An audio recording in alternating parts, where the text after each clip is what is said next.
I still remember that blindingly bright afternoon when the world tipped off its axis. I was sitting on my couch, replaying my favorite memories when the phone rang. I picked it up absent-mindedly, not expecting the voice on the other end to send me spiraling into a reality I'd never anticipated. "Hi, Lauren, it's Jamie." My heart sank. My father's voice was a battery of emotion. We hadn't spoken in nearly 6 months, ever since the incident over Thanksgiving when I had finally snapped. "What do you want?" I asked, a hint of the bitterness I felt spilling into my tone. "I just need to talk," he said, his voice rough around the edges like he had been chewing gravel. "It's about Mom." And just like that, the past came rushing back, flooding my thoughts with kaleidoscopes of betrayal and disappointment. Jamie was the only one who still reached out, the only one left standing from the wreckage of our family. "When are you going to let that go?" I sighed, pinching the bridge of my nose against the headache brewing behind my eyes. "You two are both adults. I don't want to be the mediator in your marriage." "There's something you don't know," he pressed, urgency wrapping around his words. "You need to come to the hospital. She's been admitted." Images flashed through my mind, my mother's whirlwind presence, her unpredictable highs and then crushing lows.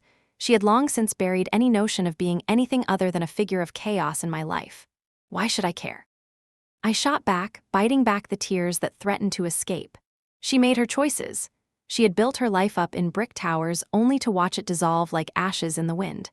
My childhood was left in rubble as she tossed responsibility aside for another escapade. Jamie, the favorite son, had always been the one who took care of her, something I could never bring myself to do.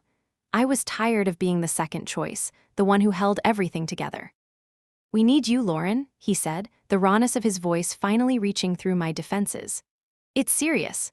I thought back to all the times I had been forgotten or overlooked, the birthday visits where Jamie would get showered with presents while I watched, feeling like an outsider. Slowly, I forced myself to remember the last time I heard my mother's laughter, a sound that once filled me with joy now felt foreign and painful. Heart pounding, I swallowed my pride. "All right, I'll be there." On the drive to the hospital, my mind played a loop of memories. Family dinners filled with tension, hurried conversations cut short as my mother often prioritized some social event that didn't include me. As I parked the car, reality settled around me like a thick fog.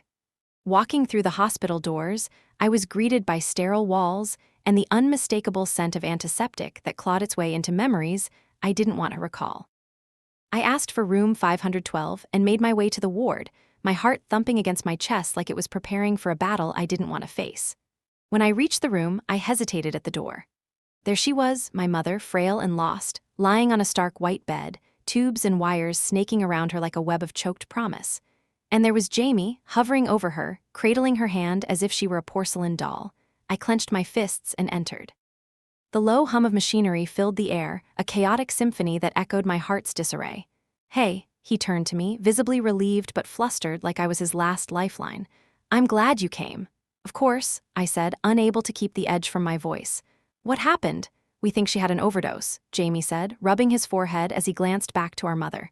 "They're running tests." My stomach churned. "You're joking, right? Didn't we agree she needed help a while ago?" He looked at me, his eyes filled with an anguish that I almost couldn't tolerate. "We can't change the past. We can only face this."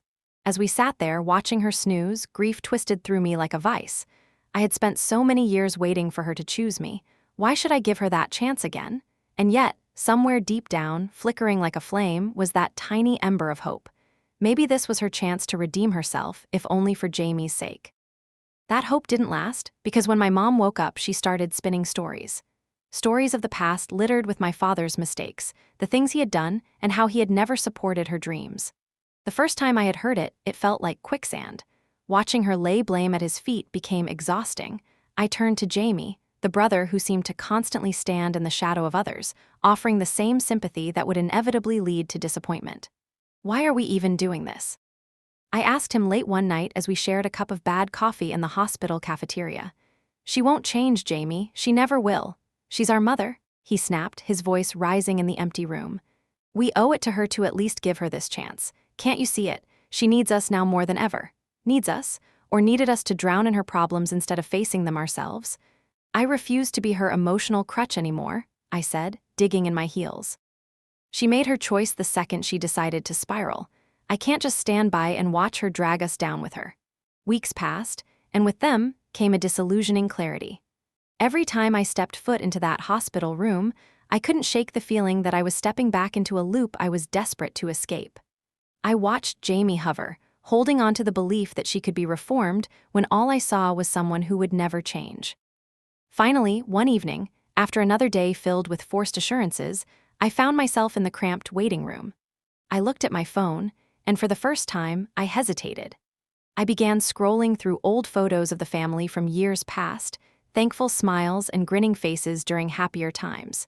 But those memories soon morphed into something heavier as all the pain attached to them surged back up like bile. I saw how I had constantly played the supporting role, how I had always held my breath, waiting for their moment, their recognition. I had been suffocating under the weight of their expectations.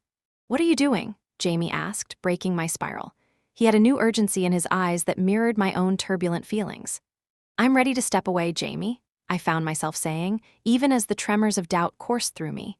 There was fear, yes, but also a fierce relief in the thought of finally reclaiming my voice. "I won't be part of this chaos anymore." His brows knitted, filled with compassion yet fogged with doubt. "What do you mean? You can't just—" "I can," I interrupted softly. "I've been holding on for all the wrong reasons."